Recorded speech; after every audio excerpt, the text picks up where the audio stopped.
Hi all, welcome to today's video. നമ്മളപ്പോൾ ഇന്ന് ഒരു മോട്ടിവേഷണൽ വീഡിയോ ആണ്.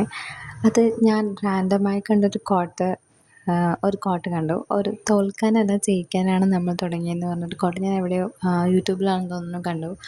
അപ്പം ഞാൻ ഓർത്തു, അപ്പോഴാണ് ചിന്തിച്ചത്. അപ്പം ഞാൻ എൻ്റെ ഒരു ഓൺ എക്സ്പീരിയൻസിൽ നിന്ന് എനിക്ക് ഉണ്ടായ ഒരു എക്സ്പീരിയൻസിൽ നിന്ന് തോന്നിയ കുറച്ച് കാര്യങ്ങൾ അതുമായിട്ട് കണക്ട് ചെയ്ത് പറയാമെന്ന് ഞാൻ ഓർത്തു.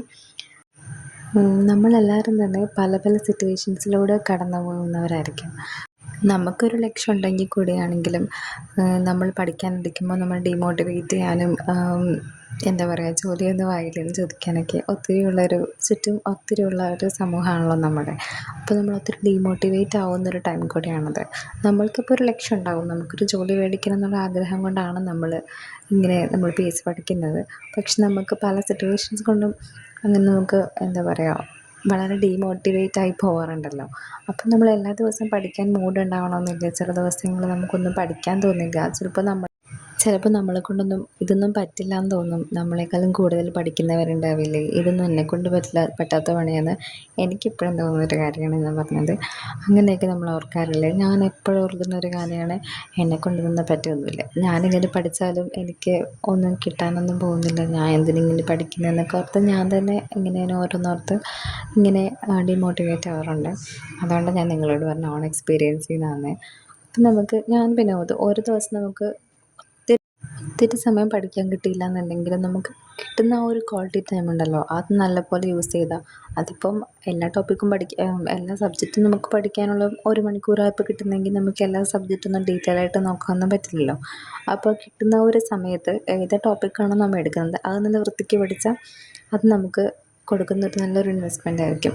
ഞാൻ അങ്ങനെയൊക്കെ ചെയ്തു തുടങ്ങി കേട്ടോ. ഞാൻ നേരത്തെ പഠിക്കാനിരിക്കുമ്പോൾ ഞാൻ ഒത്തിരി ഇങ്ങനെ വാരി വലിച്ച് കുറേ പഠിക്കും. പക്ഷേ എനിക്ക് ഈ പഠിച്ച സാധനങ്ങളൊന്നും ഓർമ്മ ഉണ്ടാവില്ല. അങ്ങനെ പിന്നെ ഞാൻ പറഞ്ഞ പോലെ ഞാനിങ്ങനെ ഓരോന്ന് ഓർത്ത് കൂട്ടുകയും ചെയ്യും. എന്നെക്കൊണ്ടൊന്നും പറ്റാത്ത പരിപാടിയാണെന്നുള്ളൊരു രീതിക്ക് ഓർത്ത് കൂട്ടുകയും ചെയ്യും. അപ്പോൾ അതുകൊണ്ടൊക്കെ ഞാൻ എക്സാമിൽ പെർഫോമൻസും കാര്യങ്ങളൊക്കെ എനിക്ക് അതേപോലെ തന്നെയായിരുന്നേ. ഞാൻ ഓർക്കുന്ന പോലെ തന്നെയായിരുന്നു എൻ്റെ ഒരു റിസൾട്ട് വന്നുകൊണ്ടിരുന്നത്. എന്ന് പറഞ്ഞ് ഞാനിപ്പോൾ റാങ്ക് ലിസ്റ്റ് കയറിയെന്നൊന്നുമല്ല കേട്ടോ ഞാൻ പറയുന്നത്. ഞാൻ ഒരു ബിഗിനർ തന്നെയാണ്. ഞാൻ എക്സാംസ് എഴുതാറുണ്ട്, പക്ഷേ സീരിയസ് ആയിട്ട് ഞാൻ പഠിച്ചുകൊണ്ടിരിക്കുന്നത് ഈ ഒരു ടൈമിലാണ്. ഇതിനൊരു ടൈം എഫേർട്ടൊക്കെ ഇട്ടിട്ട് ഞാൻ പഠിച്ചുകൊണ്ടിരിക്കുന്നത് ഈ ഒരു ടൈമിലാണ്.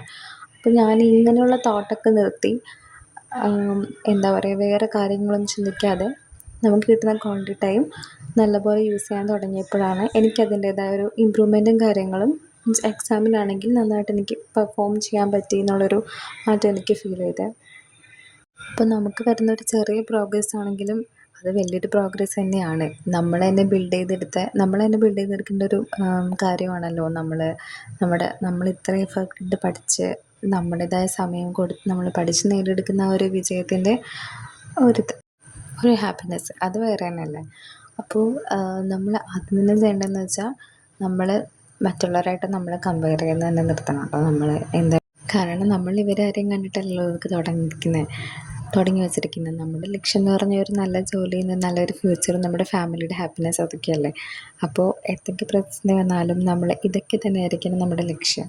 അപ്പോൾ ഇതുകൊണ്ട് നമുക്ക് മുന്നോട്ട് പോയാൽ നമുക്ക് എന്തായാലും വിജയം ഉറപ്പായിരിക്കും. എന്തെങ്കിലും റാങ്ക് ലിസ്റ്റിൽ നമ്മുടെ പേരും ഉണ്ടാകും. അങ്ങനെ നമുക്ക് വിശ്വസിക്കാം. അപ്പം ഇത്രയേ ഉള്ളൂ. അപ്പം നിങ്ങൾക്ക് വീഡിയോ ഇഷ്ടമാണെങ്കിൽ ലൈക്ക് ചെയ്യാനും സബ്സ്ക്രൈബ് ചെയ്യാനും മറക്കരുത്. എന്തെങ്കിലും അഭിപ്രായം ഉണ്ടെങ്കിൽ കമൻറ്റ് ചെയ്യാനും മറക്കരുത്. Thanks for watching.